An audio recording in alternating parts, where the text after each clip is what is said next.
Bom, muito boa tarde. Nós estamos a terminar a viagem ao encontro da liberdade. Já estamos no painel sobre o futuro da nossa liberdade. E o tema que nos traz aqui é a ciência precisa de uma ética. E começava, se calhar, pela própria formulação deste título. A ciência precisa não está formulado como implica ou pressupõe. Há aqui uma espécie quase de imperativo de necessidade, ou seja, exige uma ética.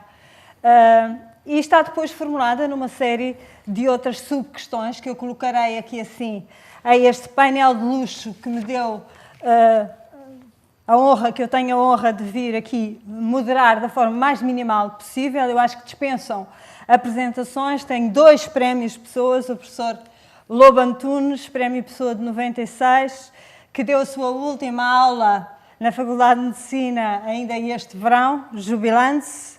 É subejamente conhecido, não vale a pena dizer mais nada, é Conselheiro de Estado também. A professora Maria Manuel Mota, aqui à minha esquerda, também prémio Pessoa 2013, uma das cientistas mais jovens e mais laureadas que nós temos. Licenciada em Biologia, doutorada em Parasitologia Molecular, é docente em Harvard neste momento, foi doutorada pela Universidade de York, diretora do Instituto de Medicina Molecular, que durante muito tempo foi dirigido aqui pelo professor Lobo Antunes, portanto, em certa medida, é sua herdeira na instituição.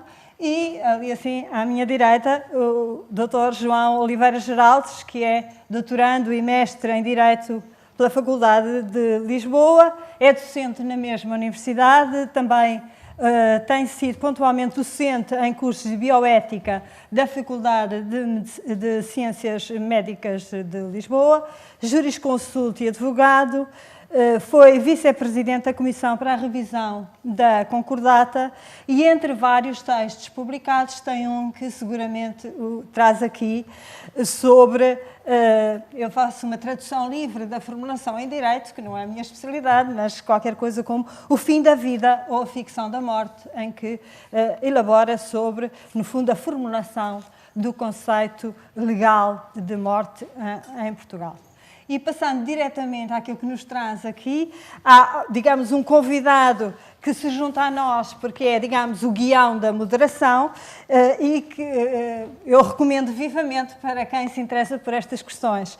E se, eventualmente, eu não conseguir retirar dos nossos convidados tudo aquilo que eles têm para dar, que a leitura do livro de Jorge Calado, também publicado pela Fundação, que são Os Limites da Ciência, que eu vou trazer aqui ao debate, seguramente em alguns pontos.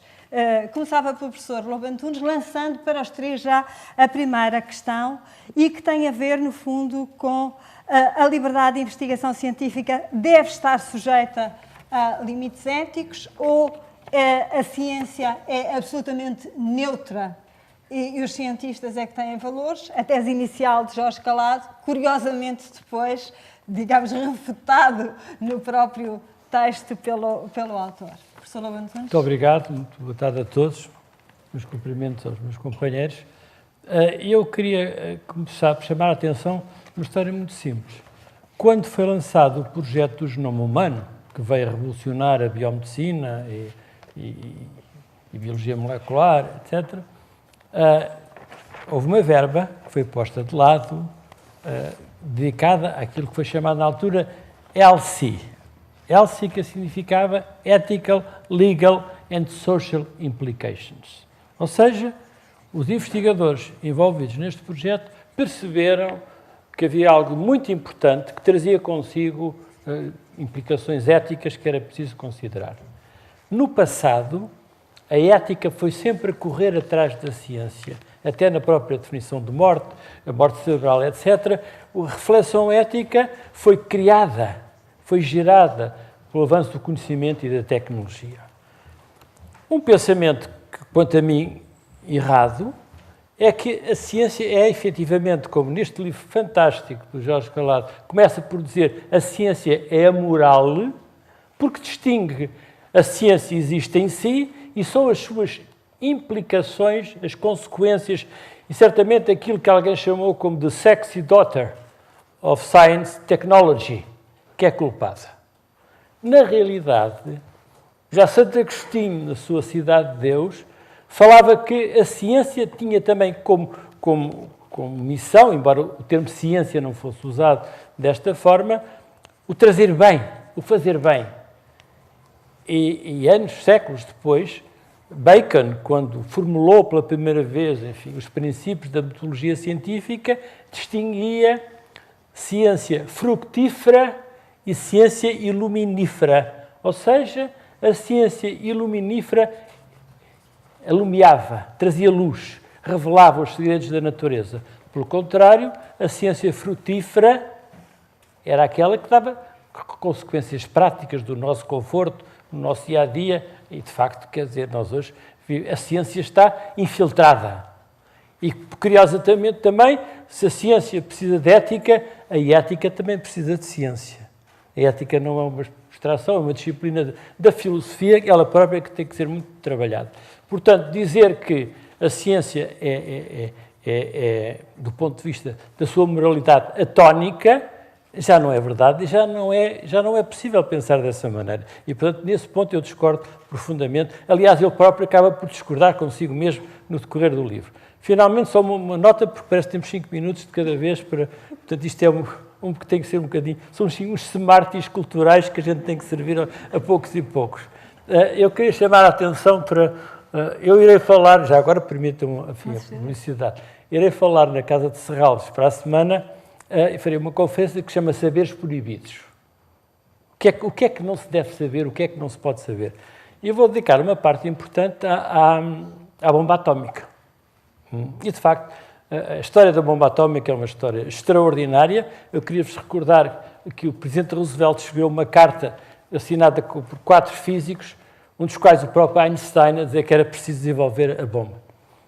Aquilo foi tudo organizado por um homem genial, Oppenheimer, que não, personalidade que valia a pena dizer mais, mas que não tenho tempo, que anos depois, numa famosa conferência no MIT, acaba por dizer, ao ter fabricado a bomba, e juntaram-se uma pleia de físicos ingleses e americanos.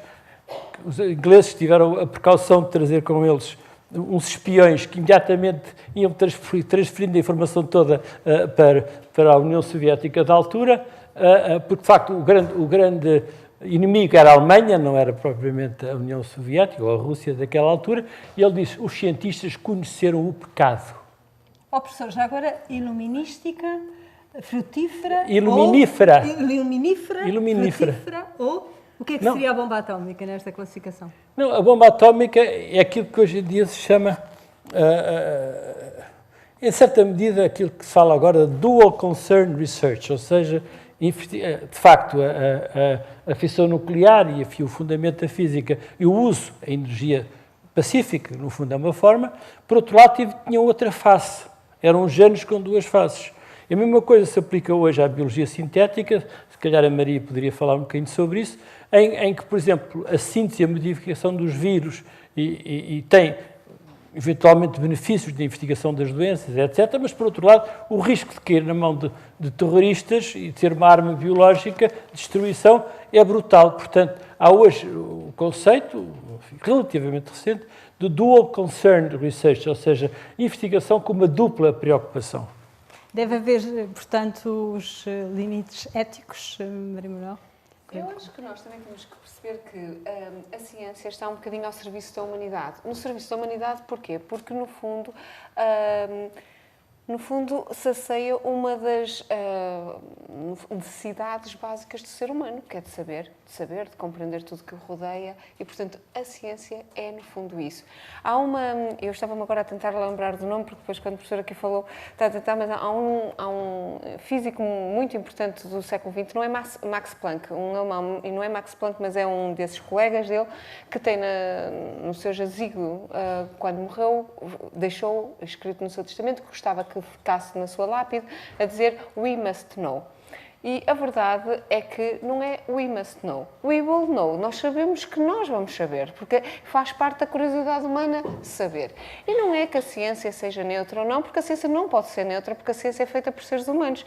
E, portanto, esses seres humanos, todos nós, uns somos melhores que outros, uns somos maus, outros somos bons, provavelmente todos nós temos uns dias que somos melhores e outros dias que somos piores, e a ciência é feita exatamente por isso. E, portanto, pode ser exatamente como o professor estava a dizer, nesta double phase, ou seja, mesmo muitas vezes quando se está a trabalhar no início com uma boa intenção, e é óbvio que tudo como se desenvolveu neste momento, toda a parte da genética, etc., é óbvio que é fantástico, nós conseguimos construir organismos novos no laboratório, que nos permite estudar sobre muito como é que a biologia funciona, mas é óbvio que eu imagino que há mentes brilhantes que provavelmente conseguem imaginar, pensar isto, que em vez de perceber como é que a biologia funciona naquela célula, etc., tentar construir um organismo, e conseguimos todos imaginar um filme de Hollywood em que constrói um organismo e para conquistar o mundo, ou que infecta o mundo inteiro com um vírus novo. Obviamente isso é possível, mas isso faz parte da vida. O que eu acho é que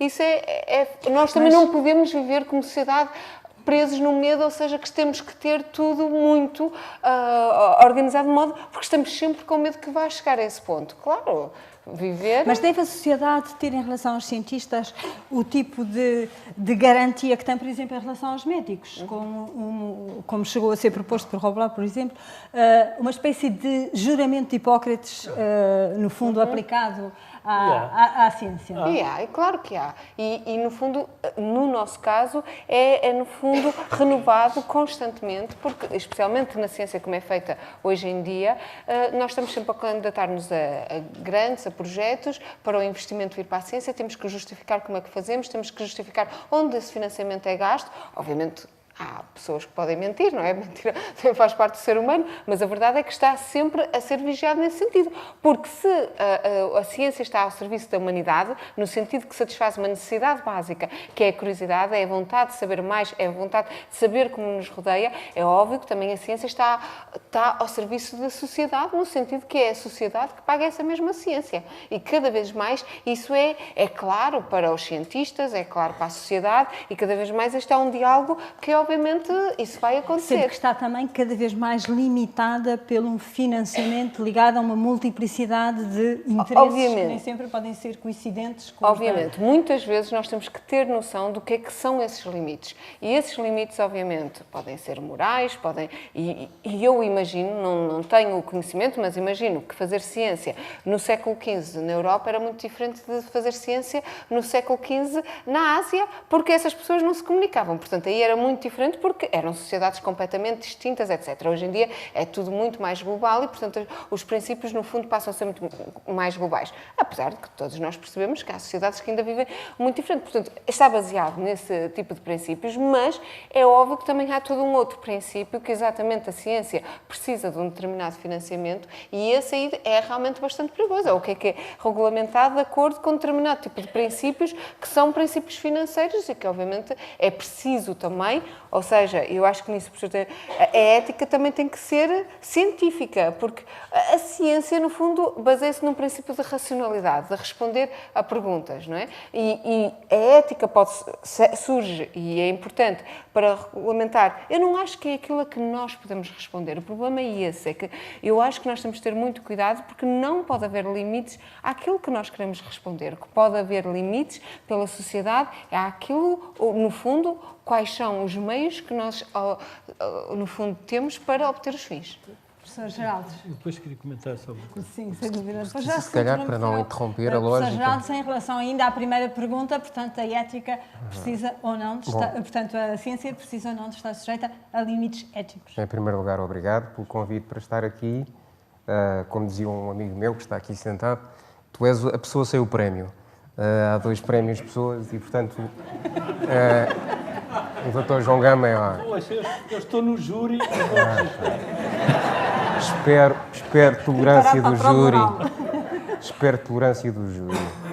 E, portanto, no entanto, não deixarei, obviamente, de emitir aqui juízos sobre vários temas.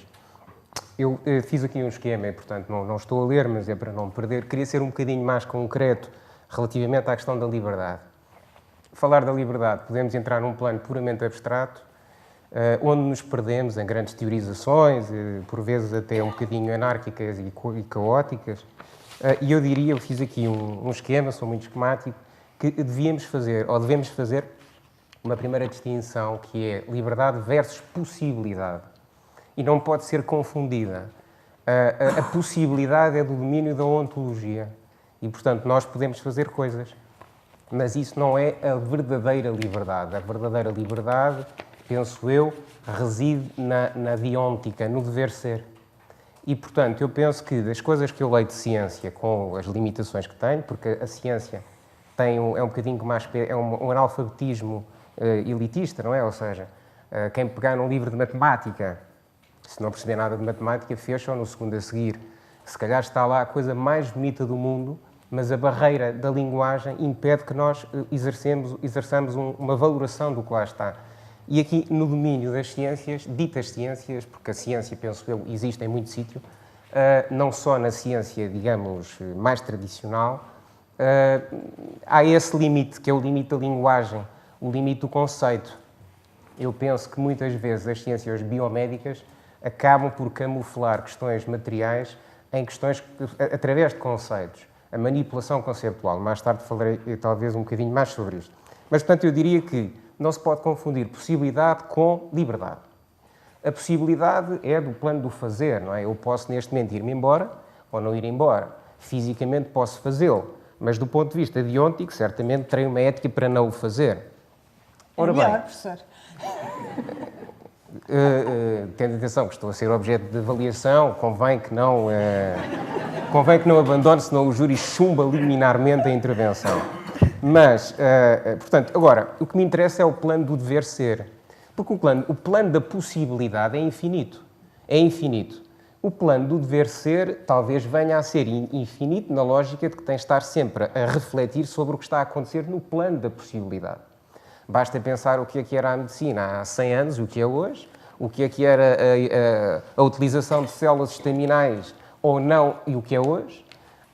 O recente Prémio Nobel de 2012 de Medicina, com a possibilidade de reversão de células estaminais maduras à fase de pluripotência induzida, o que é, para mim, uma coisa verdadeiramente espetacular. E, portanto, eu diria que o que interessa é o plano do dever ser, penso eu, neste debate, porque senão seria uma conferência da Faculdade de Medicina com slides, com linguagem que eu não conseguiria perceber. E eu aí atrevo-me a dizer que nós temos que fazer, faço apelo aqui, eu não sou muito name dropping, mas faço apelo ao autor, que é o Michael Sandel, que diz que os cientistas normalmente não olham para a ética como uma coisa assim exterior, uma coisa que por vezes até é incomodativa. Mas eu penso que a própria ciência tem interesse em que uma ética seja muito forte, por uma razão.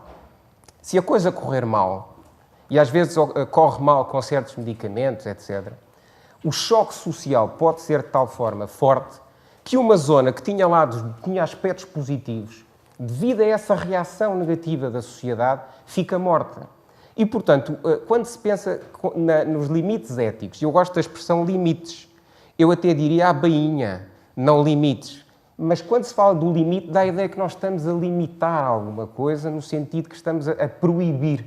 E eu não sei se estamos a proibir ou se estamos a agir segundo critérios de justeza, de racionalidade, porque a racionalidade não se encontra só nos dados da biologia, também há uma racionalidade metafísica, transcendental. Basta pensar na ideia de dignidade humana. Nunca a vi no meio de uma floresta, mas ninguém duvida que ela também é uma res, que ela tem uma substância própria. E, portanto, eu diria que estes limites, que são limites que fazem parte também da própria ciência, não são antagónicos relativamente aos interesses da ciência. E o outro limite, que aí já podemos dizer que é externo, é que nós não estamos a trabalhar num contexto associal, nós estamos a lidar com seres humanos. E os seres humanos não podem ser nunca objeto, passo o pleonasmo, nunca podem ser objeto, ou serem objetivados, ou serem despersonalizados. O que é que isto quer dizer concretamente? Nós não podemos, através de categorias, conceitos, linguagens verdadeiramente crípticas, de repente estarmos a objetivar seres humanos. No sentido que o ser humano perde a sua qualidade de ser humano e passa a ser um objeto da ciência.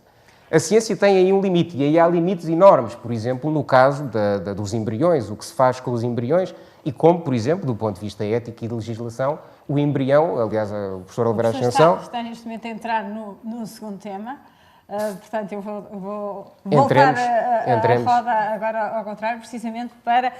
Se me permitisse, gostava só de dar este ponto. E é preciso ver também a questão da finalidade. A ciência pode ser neutral, mas ela tem uma finalidade.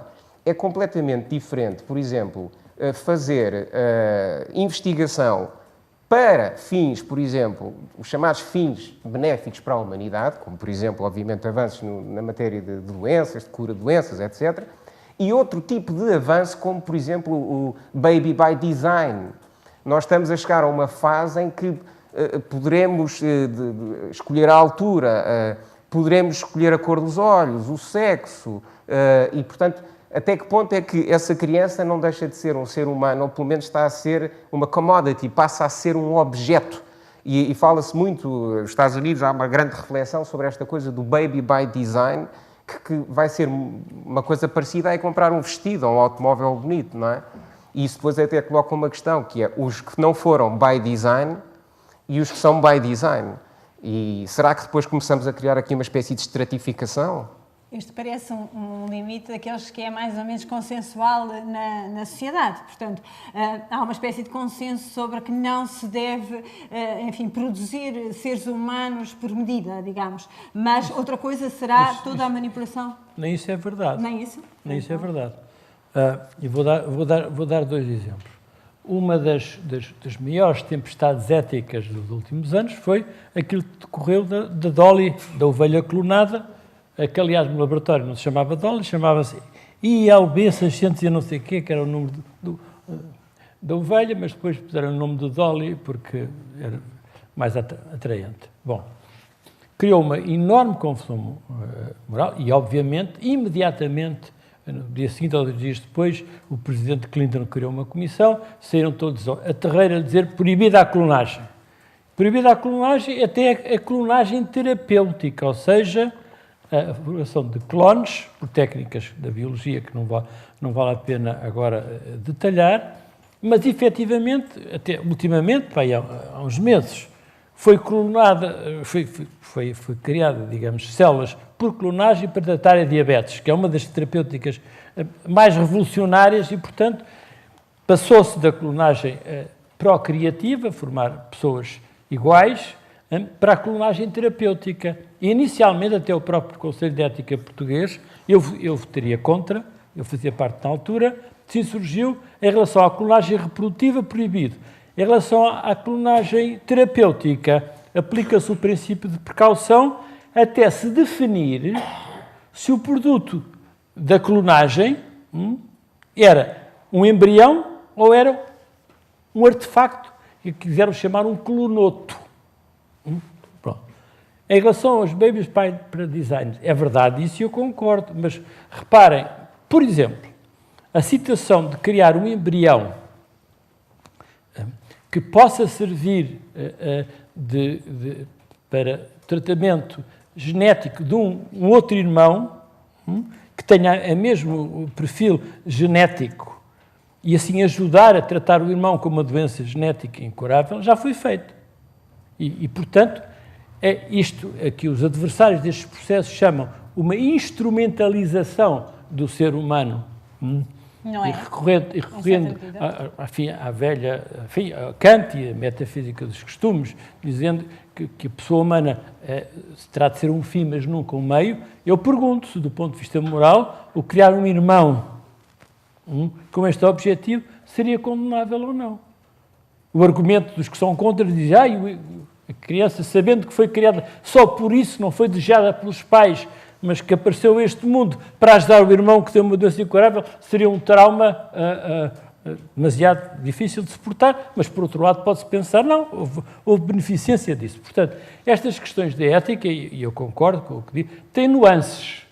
E os princípios... Mas, aí assim, a criança, o irmão podia normalmente ser gerado naturalmente. Não estamos a falar de manipulação de embriões, em princípio. Não, porque são embriões que são gerados, mas depois faz um teste pré-implantação, um teste genético para saber se aquele embrião tem as características genéticas adequadas para ser usadas para esse fim. Só esses é que são implantados. Os outros já não pertencem a um projeto parental. Mas Pronto, isso, portanto, isso acontece constantemente. Provavelmente nesta sala aqui, muitas das pessoas que estão aqui têm nas suas famílias casais, amigos que tiveram filhos por inseminação artificial. Hoje em dia é muito comum. Pois, mas isso é... Não, mas o que é certo é que são coisas produzidos. distintas, Não, não é? sei se são coisas distintas, são produzidos 20 embriões. Só 2 ou 3 é que são implementados e só 2 ou 3 é que se vão sobreviver e os outros ficam lá no cavalo. Já agora já não é mas o bem que nós assim. temos aqui Agora, a questionar agora não é bem não é assim, tanta mas prática. deixem-me lá. Um dos grandes debates que eu tive no Conselho de Ética, e de facto é muito engraçado naquela, não era este último, o anterior a este, era precisamente, eu tive uma grande dificuldade, vamos dizer que o Conselho estava partido ao meio por razões ideológicas.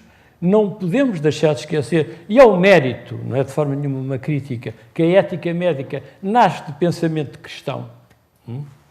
Foram teólogos, foram jesuítas, foram pastores protestantes, que tiveram na origem da ética moderna contemporânea. Os princípios são esses, e, portanto, quando as pessoas se opõem, ou pelo contrário, favorecem certas terapêuticas, há certamente, não digo uma contaminação, mas há uma inspiração ideológica absolutamente respeitável. E eu tive uma dificuldade ao princípio, digamos que seria um bocadinho mais libertário, não libertino, nas minhas posições, mas até que um dia eu percebi, não, eles defendem com a mesma convicção, opiniões, posições opostas às minhas, e portanto estamos tranquilos, ou seja, há gente boa de ambos os lados da barricada. Mas quando se falou, eu já acabo, da questão dos embriões sedentários, ou seja, aqueles embriões que eram produzidos e em relação aos quais já não havia um projeto parental, ou seja, os pais já não os queriam como tal, e que a aceitação por outros casais desses embriões, enfim, que estavam no frigorífico à espera de um destino, e aqueles, o que é que se fazia aos embriões sedentários? E então a questão levantava-se, podem ser usados em investigação, nomeadamente na investigação de células estaminais. Houve pessoas que defenderam a posição. Não, era uma instrumentalização, vão para o lixo, são destruídos. E eu disse na altura, enfim, com algum fervor, alguma indignação, disse assim, Vossa Excelência, não digo o sexo, sabe que é esclerose amiotrófica, sabe que é um traumatismo medular em que a pessoa fica paralisada do pescoço para baixo, conhece isso? A senhora acha que é legítimo nós esgotarmos todas as avenidas possíveis de investigação para tratar essas doenças e não ajudar, não dar um fim beneficente a esses embriões que vão serem utilizados e tratados para o lixo? A questão ficou aberta, mas continua a haver posições diametralmente opostas nestas questões. A própria composição deste jardim, não é? Em que haverá seguramente a minha mundividência cristã, a mundividência cristã do professor Lobantunes, outras mundividências por aí, responde logo a uma das questões que estava aqui, que era a última questão, que era, em certa medida, em que medida a mundividência do cientista também condiciona a sua opção. Jorge Calado, por exemplo, aqui levanta a questão de haver que um investigador cristão, o islamita, por exemplo, terá seguramente caminhos vedados. Eu diria que a minha mundividência não permite ir ao ponto... Isto tem sido analisado, é muito interessante. Deixa-me só fazer um pequeno apontamento. Os cristãos romanos, digamos, têm, em relação à criação, um pensamento, fundamentalmente, que nós somos obra acabada, criados à imagem e semelhança, e daí a dignidade humana nasce precisamente, é genésica, ou seja, fomos criados à imagem e semelhança de Deus. Outras ideologias, nomeadamente a protestante, e não só, judaica também, de certa medida, acham que nós podemos ser co-criadores da obra de Deus e que, portanto, os cristãos também são co-criadores, mas é diferente. E, portanto, neste sentido... Mas somos ou não somos um contínuo? Que isso aí é que entra neste segundo tema, que é, no fundo, a manipulação das células estaminais têm por pressuposto, não é, de que há fases da vida diferentes, com diferentes dignidades, digamos. Ou seja, que o embrião, em certa medida, não é um contínuo com a mesma dignidade que eu tenho agora e que terei quando a minha vida já não valer, em termos económicos ou sociais, grande coisa, porque provavelmente haverá um momento da minha vida em que eu não terei utilidade, diríamos, para a sociedade e, portanto, há dignidades diferentes durante estes estádios, e isso é que, no fundo, nos traz aqui assim, esta limitação à investigação e à utilização. Agora temos que dar a palavra à Maria Manuel. Obviamente, eu acho que já percebemos que podemos pensar de maneiras diferentes e como... É um dos fins destes debates, pensamos de maneira diferente. Eu acho que já a pergunta feita da maneira há dignidades diferentes. Obviamente que há um contínuo, mas o contínuo há sempre. Quer dizer, a qualquer momento que duas células, uma célula masculina e uma célula feminina se juntam, há a possibilidade de se tornar, uma célula masculina e feminina humanas, obviamente, há a possibilidade de se formar um ser humano. E, portanto, a continuidade é sempre. No momento disto, no momento desta possibilidade destas duas se juntarem, e há muitas destas que se juntam que não dão origem a nada. E eu, quando trouxe o exemplo exatamente dos embriões excedentários, etc., é só para mostrar, muitas vezes, obviamente nós temos opiniões e temos opiniões muito acaloradas, muitas vezes é porque também nem sabemos, muitas vezes há uma certa desinformação, muitas vezes nem sabemos muito bem porque é que umas vezes somos a favor e outras vezes a contra. O que é certo é que no nosso dia-a-dia, e eu só trouxe esse exemplo, porque é uma coisa completamente aceita hoje em dia. Eu parto do princípio que quaisquer amigos meus que não consigam ter filhos e que vão fazer inseminação artificial, não vejo qualquer problema sobre isso, é falado, e é óbvio para mim que eu sei que eles vão ter embriões que nunca vão dar a lado nenhum. E eles também sabem, porque à partida também são cientistas, isto e aquilo. Mas provavelmente os pais deles, ou os avós, etc., não fazem essa mínima ideia e serão contra outro tipo de coisas. Portanto, eu acho que também tem a ver isto com um bocado de conhecimento que nós temos e quais são as nossas posições e em que é que se baseiam as nossas coisas. Mas claro que há um contínuo. Mas há um contínuo que é interrompido em muitas possibilidades diferentes. E, portanto, esse contínuo, aliás, o professor usou uma expressão muito engraçada que é já não há um projeto familiar, não é? Para esses embriões.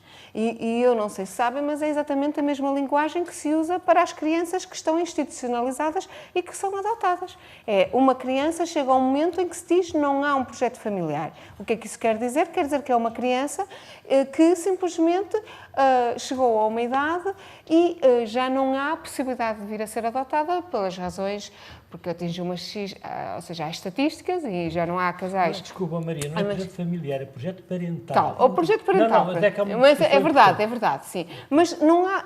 E o que eu estou a dizer é que é verdade que há uma continuidade. Nós não podemos dizer é vida a partir de um determinado momento, não é vida, a vida é tudo. Para essas crianças, a sociedade substitui-se esse projeto parental, ou seja, há uma proteção acrescida. E a dignidade dessas crianças é diferente das outras, não é? O que eu estou a dizer é que exatamente a pergunta que não, me foi feita... Não, mas precisamente porque elas têm todas a mesma dignidade, têm ou não têm um projeto parental. Mas a questão é já posto a palavra dignidade, o que significa para nós, é exatamente dizer, e a maneira, aliás, que me colocou, é que depois quando eu chego a uma certa idade e já não sou necessária, a minha dignidade é diferente. Claro que não. Isto é um contínuo, não há uma... Mas é verdade que a vida é interrompida em muitas diferentes ocasiões. E nós... É muito difícil, tudo isto tem que ser altamente discutido e é exatamente como o professor Lobo nos colocou aqui, de ambos os lados. Obviamente existem sempre pessoas que estão convictas e que pensam bem e que pensam e que são inteligentes e que são boas pessoas, entre aspas, não é? Portanto, obviamente, mas é preciso ter muito cuidado exatamente porque é que decidimos somos a favor de umas coisas e não somos a favor de outras. Eu vou-me socorrer outra vez do professor Jorge Calado, que tem aqui muito mais autoridade do que eu, e ele, a certa altura, diz o seguinte, por muito impaciente e curioso que seja o cientista, ele ou ela tem o dever de parar para pensar sobre as consequências práticas, boas e más, da sua investigação e aqui eu acho que talvez a parte mais original, tornar públicos os perigos inerentes. Porque senão, diz ele a seguir, vamos cair em justificações para o facto de termos aberto a porta... Eu queria só dizer, eu acho que tem a obrigação, sem dúvida, de pensar e de ver quais são as consequências do seu estudo, do que vai descobrir, e também tem a obrigação mais... Porque... Apesar da curiosidade ser muito grande, é óbvio que é sempre pensado Porquê que eu uso este método? Ou seja, os meios que são usados para chegar aos fins, que é no fundo saciar a curiosidade, é óbvio que têm que ser sempre questionados. E são livres para pensar, no meio de projetos que estão com altos financiamentos e financiamentos muitas vezes direcionados para determinadas aplicações científicas. Há este grau de liberdade para chegar a meio de um projeto e dizer não, com isto pode-se fazer muito bem, com isto pode-se fazer pessimamente e eu vou ficar por aqui. Há essa liberdade intrínseca. É para todos. Não, quer dizer... Se calhar mais para os cientistas neste momento. Eu queria deixa-me explicar uma coisa. Há bocado falou no fim da dignidade. Ou seja, da menor dignidade. Se havia diferenças. Eu, como sabem, quer dizer, enfim, dos três que estão aqui, eu sou aquele que tem diariamente que lidar com essa questão. E, de facto, eu descobri um princípio que é da dignidade supletiva. É quando, na aparência, a situação é tal que nós questionamos a dignidade daquela pessoa que está na nossa frente, ou porque não fala, ou porque está em coma. Eu falo na dignidade supletiva, significa nós completamos a dignidade do outro com a nossa própria dignidade. Ou seja, a dignidade do outro está refletida em nós. E, portanto, isso dá-nos uma força para, até ao fim, vermos na nossa frente um irmão. É por isso que o discurso ético não pode ser restrito aos princípios filosóficos da igualdade, da autonomia, da beneficência, etc. Não. Quer dizer, a ética tem que ser sentida. E o discurso ético, muitas vezes, dos filósofos, dos eticistas, é completamente dry, seco. Tem que haver uma sensibilidade para estas coisas. É por isso que no livro em que eu reuni os meus ensaios de ética, eu chamei Inquietação Interminável.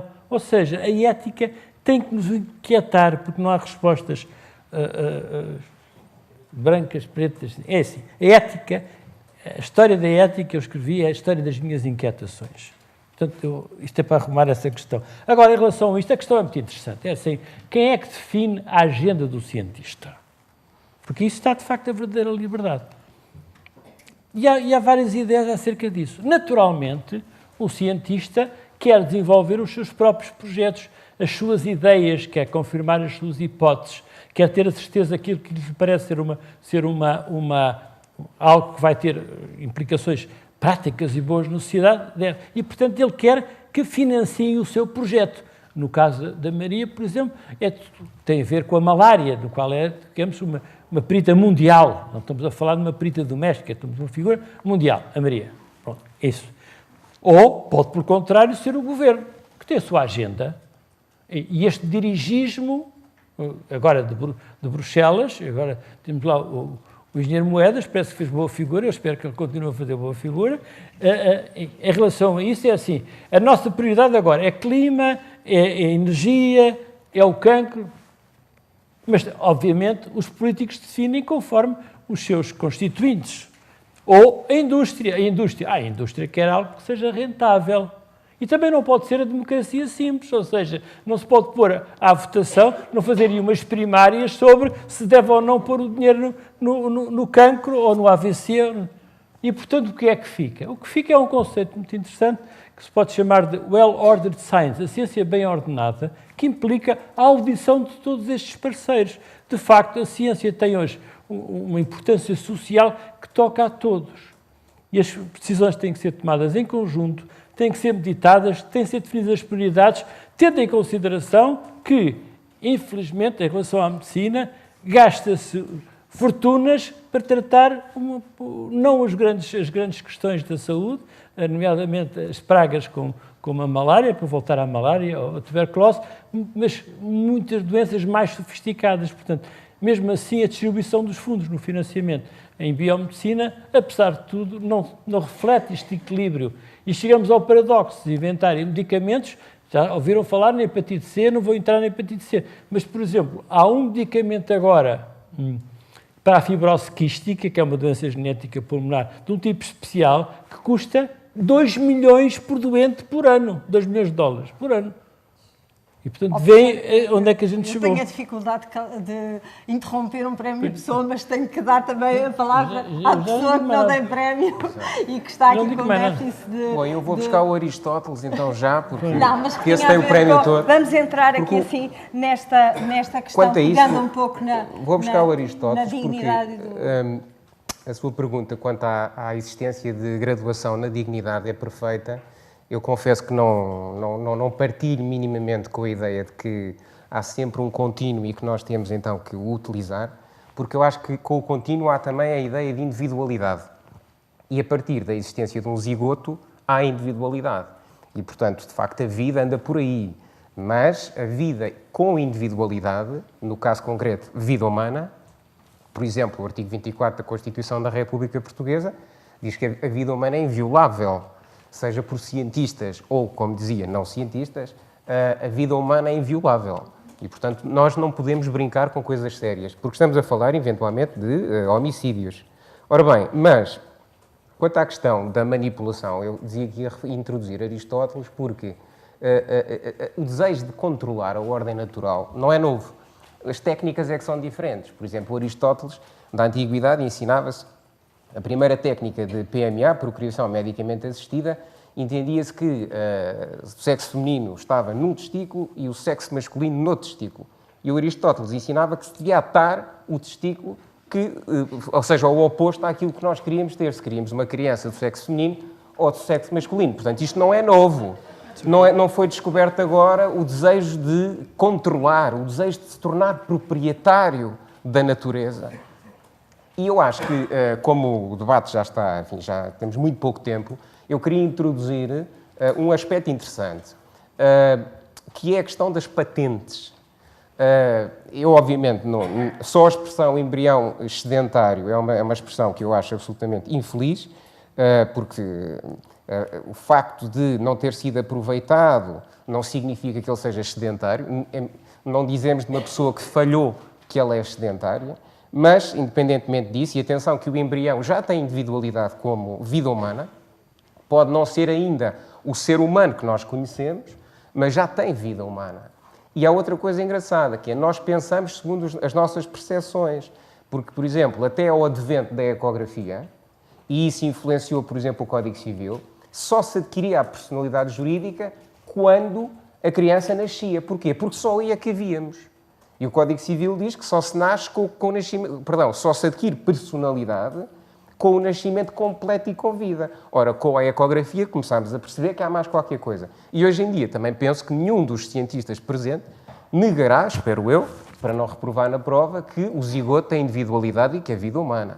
Ora bem, e o problema é, obviamente, que a doutora esqueceu-se há pouco de dizer uma coisa, é que não se podem criar embriões para investigação científica. Ou seja, estamos a falar do excedentário, que curiosamente talvez se lhe tenha posto esse nome para facilitar esse caminho. E essa utilização do embrião excedentário trata-se de ir ao embrião excedentário e retirar-lhe células estaminais, nomeadamente células estaminais pluripotentes, porque essas permitem depois criar uma série de tecidos que, para a medicina regenerativa, serão absolutamente fabulosos.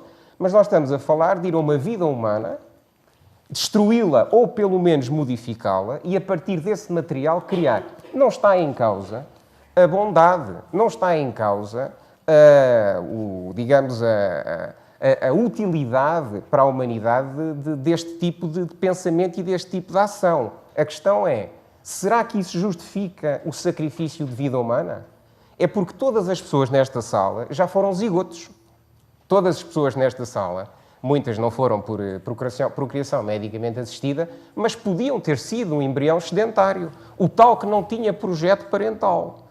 Pronto, a doutora acha que não, eu acho que, claro que sim. Nós temos que ter muito cuidado, porque aberta a caixa de Pandora, qual é o passo seguinte? A utilização comercial e industrial.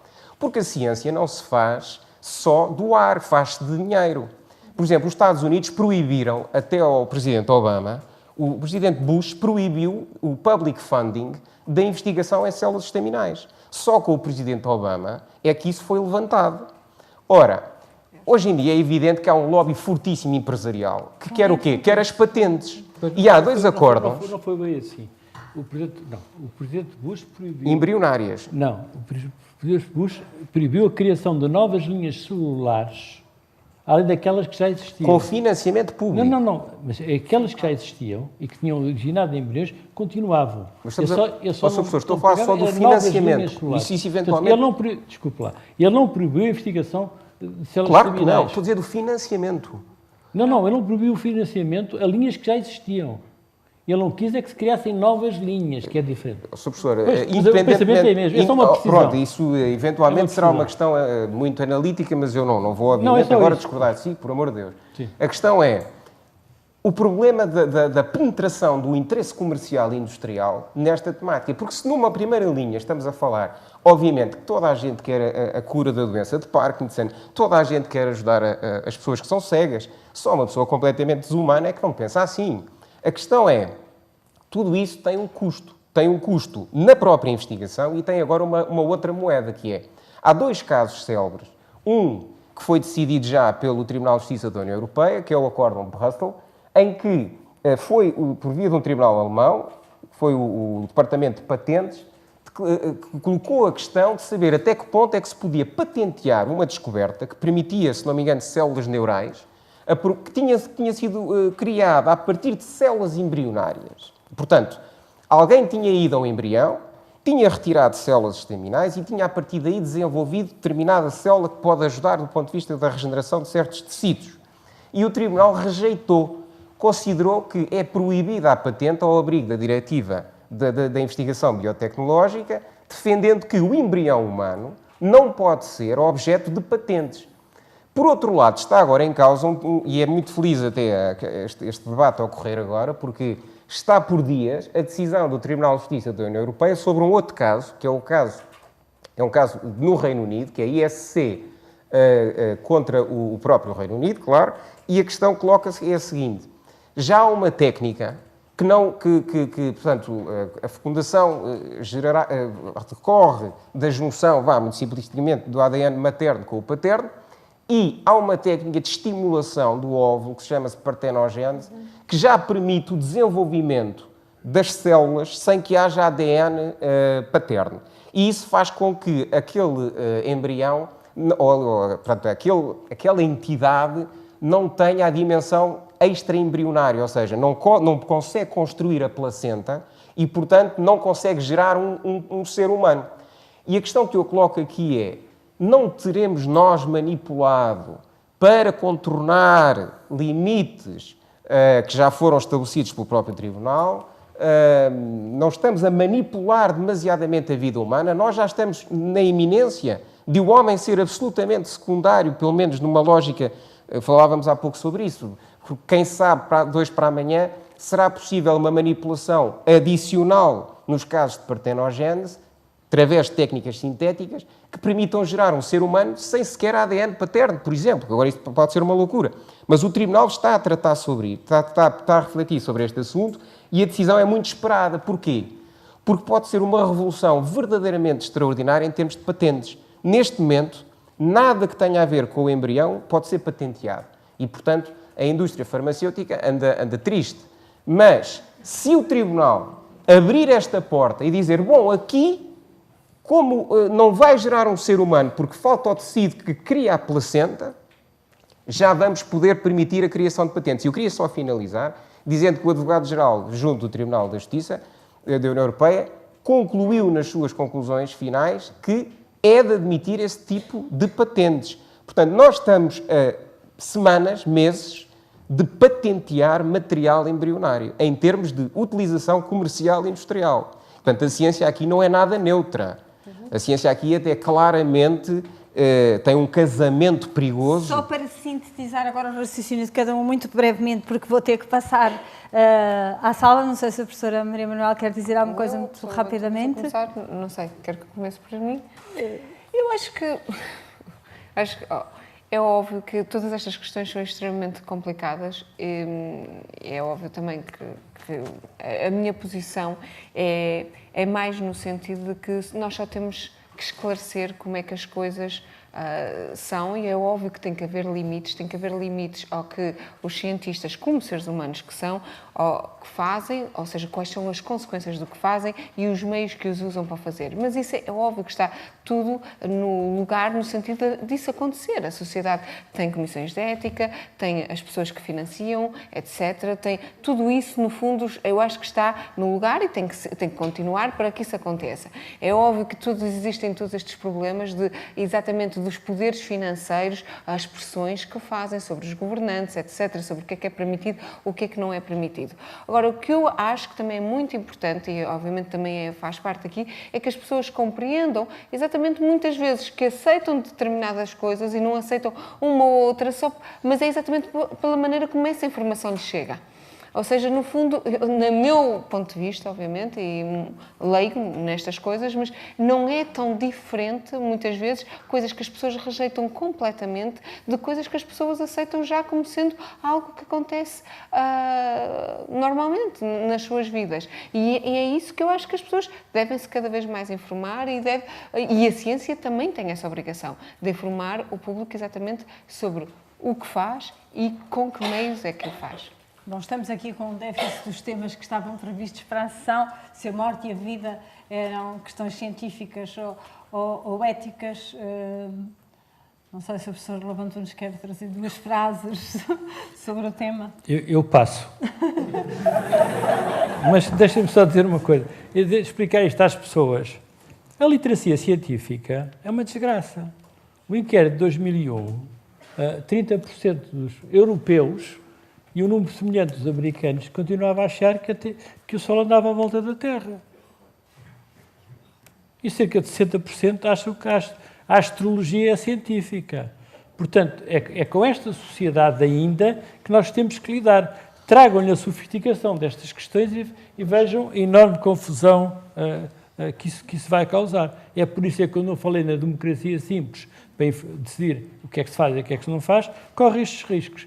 Em relação à morte, eu primeiro vou ouvir o jurista e depois... Não sei se já vamos ter tempo de só recomendar a leitura do artigo, penso eu. Então deixem-me só fazer uma breve introdução ao jurista. Eu há muitos anos eu tenho escrito muito sobre a morte. Há muitos anos estava na sala de operação, estava com os alunos e faltava uma aluna. Eu disse, onde é que está a aluna? Está na enfermaria. A aluna veio e disse, professor, eu acho que a doente da cama 14 morreu. E eu disse, achas? Eu nunca vi ninguém morto. E estava no último ano da faculdade. Ou seja, nós não ensinamos a morte. Nós não ensinamos a morte. Por várias razões. O diagnóstico da morte é um diagnóstico médico. E a própria jurisprudência, corrija-me se eu estou a dizer errado, delegou em relação à morte cerebral e outras, enfim, agora há um outro problema mais complicado, não importa, a definição dos critérios de morte cerebral. Porque a morte, a paragem cardíaca e respiratória, nós não ensinamos a morte aos nossos alunos. Eu lembro a primeira vez que tive que diagnosticar a morte, fiquei particularmente perturbado, porque o diagnóstico da morte é um diagnóstico de ausência. Não respira, o coração não bate, será que estou a ouvir bem? Será que o estetoscópio está bem? E, de facto, não podemos usar os truques dos filmes de westerns em que se punha o espelho a ver se o espelho ficava embaciado. Portanto, o diagnóstico da morte em si mesmo é necessariamente e tem que ser ensinado um diagnóstico médico. Rapidamente... Diagnóstico, não estou a falar de conceito. Doutora Graça Franco, de facto, o desafio que me faz não sei que tempo dará, quer dizer, é porque é muito difícil fazer um resumo de um tema tão sério. E, portanto, não sei até se o melhor não seria dizer nada. Então, vamos passar à sala com a recomendação de que há um artigo disponível é porque, depois o professor de facto, é muito difícil dizer. Claro. Muito difícil. Só para que não haja a frustração de não haver alguma pergunta.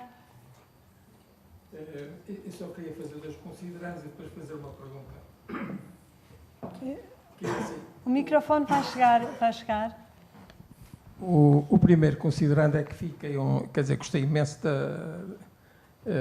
dos palestrantes e das palestras, mas fiquei um bocado admirado com a limitação da ciência em relação à biomédica e à ciência, aquilo que se chama o hard science. Porque também há outros tipos de ciência que é preciso, como as ciências sociais, que têm uma importância muito grande e que levam tratos de polé. Em segundo lugar, a questão que o Sr. Professor pôs do problema do catolicismo e da visão do cristão romano em relação à apropriação medicamente assistida, etc. Eu pensava ao contrário, julgava que os protestantes fossem mais conservadores em relação aos católicos. E o terceiro ponto é só por um assunto particular.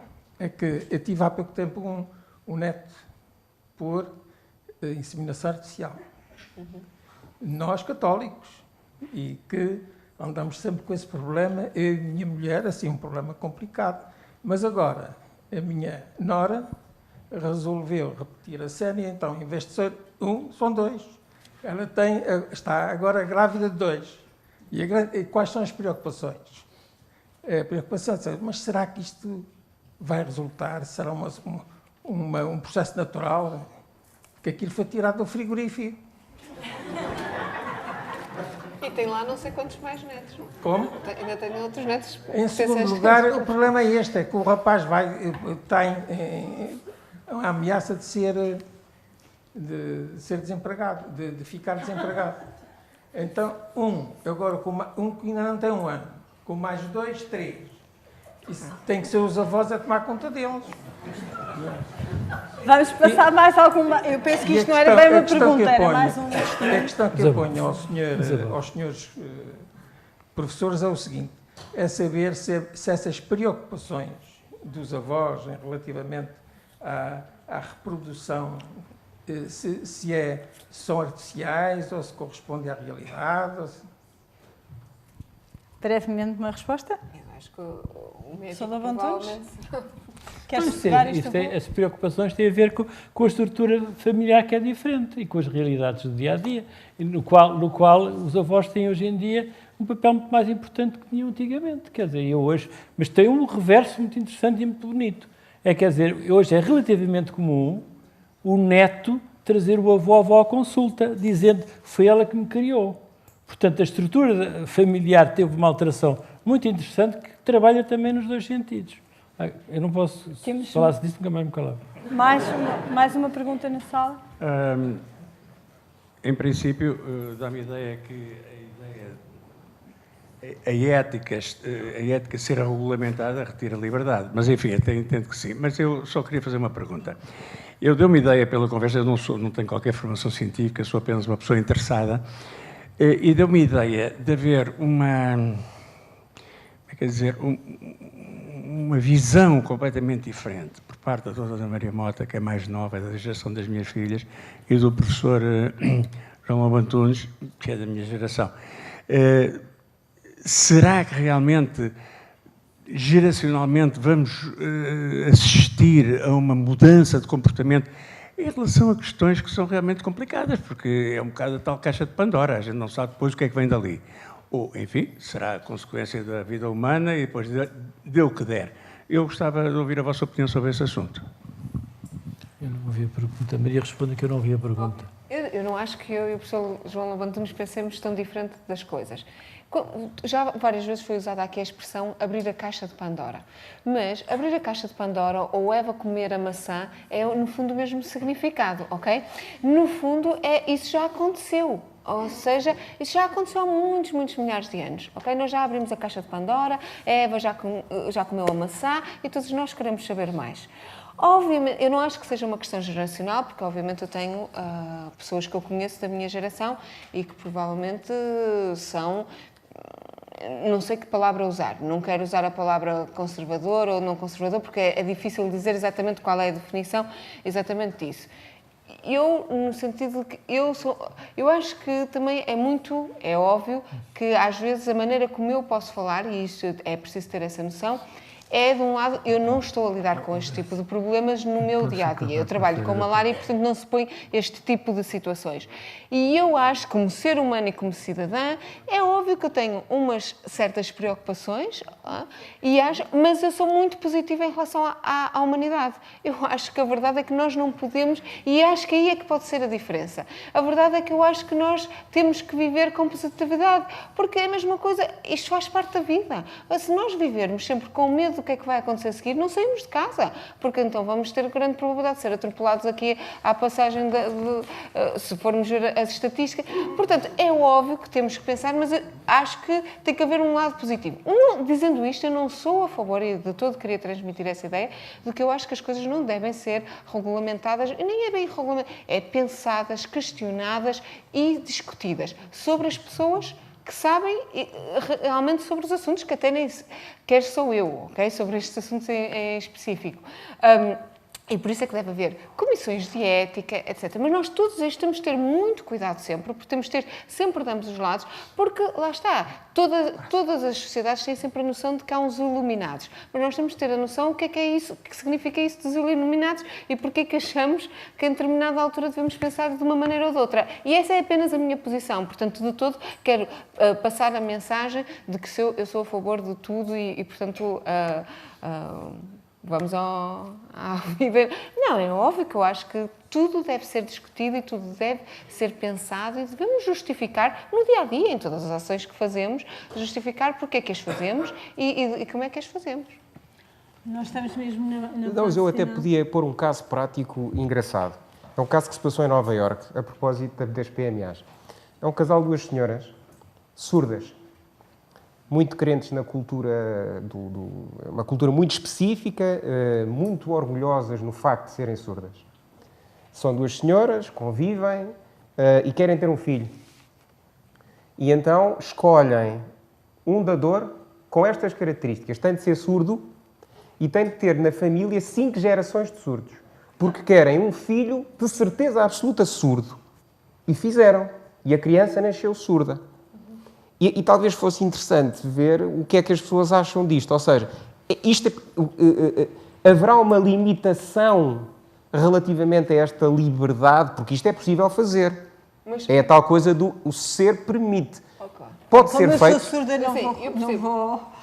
Eu percebo, posso só dizer uma coisa. Não, sim, mas deixa-me só dizer uma coisa. É um caso. Em relação a isto, é que durante séculos fizemos isso. Ou seja, quando a mulher escolhe o companheiro ou escolhe a pessoa para ser pai porque quer ser o pai, obviamente escolhe porque quer que o filho seja bonito ou não seja bonito. Pode haver atração sexual, mas também escolhe. Infligir uma disability. Sim. Não, claro. E, obviamente, onde é que está a liberdade da criança que nasce surda? Isto é uma questão muito interessante que já vi tratada do ponto de vista filosófico e ético. É um mundo. Estava para discutir aqui de Pandora. Eu só queria acabar com a Caixa de Pandora. Se calhar muitos não sabem a história da Caixa de Pandora e já agora os que sabem vão ouvir. Os que não sabem, a Pandora foi casada, Zeus, que mandava em nós, com o irmão do Prometeu, aquele que tinha roubado o fogo, e depois ficou preso na rocha, a águia comia-lhe o fígado regenerava, é sempre o paradigma da medicina regenerativa, é o fígado do Prometeu. Bom, quando a Pandora se casou com este senhor, Zeus deu-lhe uma caixa ao casal e disse: nunca abram. A mulher apanhou o marido a dormir, e não sei por que razão, foi-lhe ao fato, andou a vasculhar, tirou a chave e abriu a Caixa de Pandora. E quando abriu a caixa, chamada de Pandora, saíram todos os males do mundo, todas as catástrofes, estavam todas contidas lá. Mas, no fim, quando ela olha, estava uma pedra a brilhar. E essa pedra era a esperança. É a história. E terminámos da melhor maneira possível.